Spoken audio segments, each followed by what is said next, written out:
ప్రజలకు ఇచ్చిన హామీలను నెరవేర్చిన సంక్షేమ పథకాల సారథి ముఖ్యమంత్రి వైఎస్ జగన్మోహన్ రెడ్డి అని బద్వేల్ ఎమ్మెల్యే డాక్టర్ సుధా పేర్కొన్నారు. బద్వేల్ మున్సిపాలిటీ పరిధిలోని స్థానిక మున్సిపల్ కార్యాలయం ఆవరణలో గురువారం జగనన్న ఇళ్ల రిజిస్ట్రేషన్ పత్రాలు పంపిణీ కార్యక్రమం నిర్వహించారు. ఈ సందర్భంగా బద్వేల్ మున్సిపాలిటీ పరిధిలోని 35 వార్డులకు సంబంధించి అర్హులైన నిరుపేదలకు జగనన్న ఇళ్ల రిజిస్ట్రేషన్ పత్రాలను అందించారు. ఇన్నిసార్లు మేము మీటింగ్ కు పిలుస్తున్నామంటే అర్థం ఏంటమ్మా? మనం ఒక ఆసరా గానీ ఒక చేయూత గానీ ఇలా చాలా సందర్భాల్లో మనం లేడీస్ తోనే మీటింగ్స్ పెట్టుకున్నాం కదా. ఈ రోజు ఇళ్ల పట్టాల పంపిణీ కోసం పిలుచుకున్నాం. ఇన్నిసార్లు మేము పిలుస్తున్నాం అంటే ఏంటి అర్థము? ఇంత గొప్పగా మా ప్రభుత్వం పనిచేస్తుంది, మీకు ఇవి ఈ స్కీమ్స్ ఇలా ఏదో ఒకటి అందించే కార్యక్రమంలోనే మేము పిలుస్తున్నాం కదా. సో ఇదంతా కూడా జగనన్న కూడా అదే చెప్తాడు. దాదాపు 124 సార్లు బటన్ నొక్కినా మీకోసం అంటున్నారు. ఇప్పుడు ఈ 2-3 రోజులు ఇంకా మళ్ళీ చేయూత ఇవన్నీ కూడా వస్తాయి.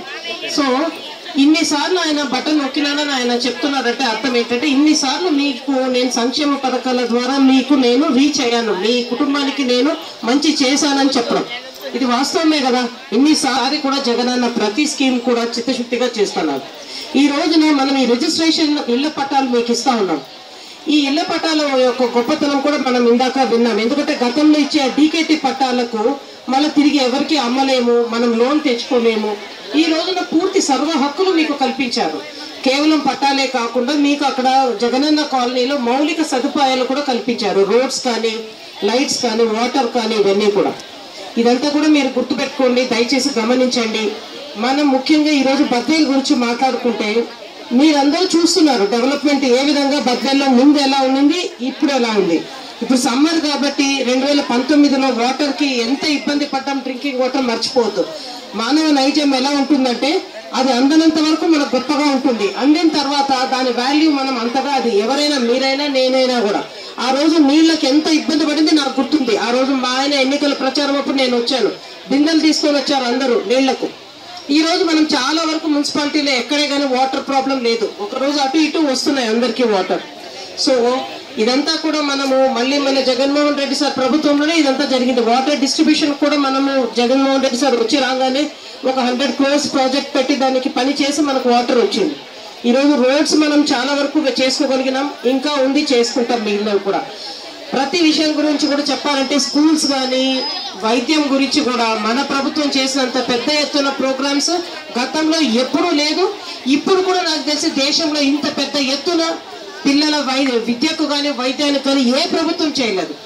మీరు గమనించాల్సింది ఏంటంటే విద్య వైద్యం అన్నది ప్రభుత్వానికి రాబడి తిరిగి రాదు. దాంట్లో పిల్లల చదువుకు 73,000 కోట్లు పెట్టాడు జగనన్న. తిరిగి ఏమొస్తుంది మా దాంట్లో ప్రభుత్వానికి? రెవెన్యూ ఏమి రాదు. ప్రజల ఆరోగ్యానికి చూస్తే ఈ రోజున మనము మన హెల్త్ సెంటర్స్ కానీ మన హాస్పిటల్ కానీ గతంలో మనం ఎంత ఉండేది ఓపీ, అక్కడ ఎంతమంది డాక్టర్లు ఉన్నారు. ఈ రోజున మనకు ఒక 400-500 ఓపీ జరుగుతా ఉంది. హాస్పిటల్లో వెళ్ళారమ్మా గవర్నమెంట్ హాస్పిటల్కి మీరు? బాగుందా? ముందు బాగుందా ఇప్పుడు బాగుందా? నిజం చెప్పండి. స్కూల్స్ ముందు బాగున్నాయా ఇప్పుడు బాగున్నాయా? ఆడవాళ్ళుగా ఈ రోజు ముందు మనం బాగున్నామా? ఈ రోజు మన చేతుల్లో డబ్బులు ఉన్నాయా? మరి ఇదంతా చేసింది ఎవరు? మన జగనన్న. ఇంకా మీకు ఇంకెక్కువ నేనేం చెప్పను. ఈ రోజు మహిళలకి ఎంత పెద్దపీట వేస్తున్నారంటే జగనన్న ఇల్లు కానీ మనకు ఆర్థికంగా బాగుండడం కానీ ప్రతి విషయంలో కూడా జగనన్న చిత్తశుద్ధితో పనిచేస్తున్నారు.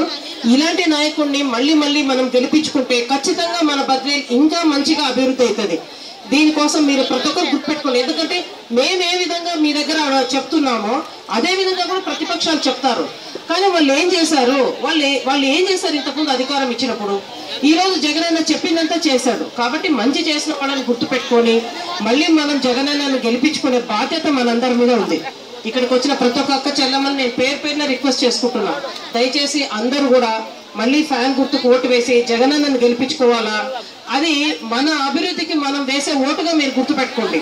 ఎందుకంటే జగనన్న మనల్ని కోవిడ్ కష్టకాలంలో మనకు అండదండగా ఉన్నారు జగనన్న. కాబట్టి ఖచ్చితంగా మీ అందరు కూడా మళ్ళీ ఫ్యాన్ గుర్తుకు ఓటు వేసి జగనన్న భారీ మెజార్టీతో బద్వేల్లో మంచి మెజార్టీ వస్తే రేపు పొద్దున ఏదైనా కూడా మనం పోయి అడిగేదానికి హక్కు ఉంటుంది. మా వాళ్ళు ఎప్పుడు నీ వెంటున్నారు అన్న, నువ్వు ఖచ్చితంగా మాకు ఇది చేయాలంటే చేస్తాడు జగనన్న.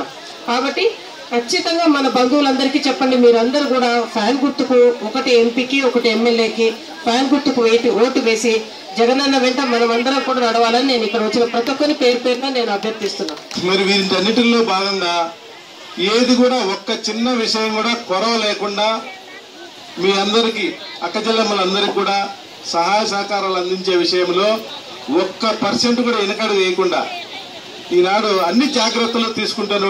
మీకు ఆ రోజు ఒక మాట చెప్పారు. ఏమని చెప్పారు? మీ ఇంటిని మీకు రిజిస్ట్రేషన్ చేసి మీ స్వాధీనం చేస్తానని కూడా చెప్పారు. ఆ కార్యక్రమాన్ని కూడా పూర్తి చేసి మీ ఇంటికి మీ చేతికి అందియాలని చెప్పి 35 లక్షల పేద బడుగు బలహీన వర్గ కుటుంబాలన్నింటికి కూడా ఈ రిజిస్ట్రేషన్ కార్యక్రమం కూడా పూర్తి చేసి మీకు ఇవ్వాలని ఆయన ఒక దృఢ సంకల్పంతో ఉన్నారు.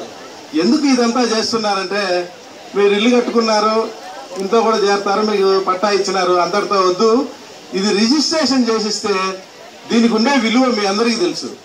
ఈరోజు మీకు ఇచ్చినటువంటి పట్టా రిజిస్ట్రేషన్ చేసి ఆ పత్రం మీకు ఇప్పుడు మేము అందిస్తే దీన్ని మీరు ఎక్కడికి తీసుకెళ్ళినా, ఏ బ్యాంకు వద్దకు పోయినా కూడా ఈరోజు మీకు ఏదన్నా అవసరం, ఒక 50,000 డబ్బు కావాలి, ఆ అక్క చెల్లెమ్మకి 50,000. మరి ఈ కార్యక్రమంలో ఇప్పటి వరకు 4,435 ఇండ్లు రిజిస్ట్రేషన్ చేయడం కూడా అయిపోయింది.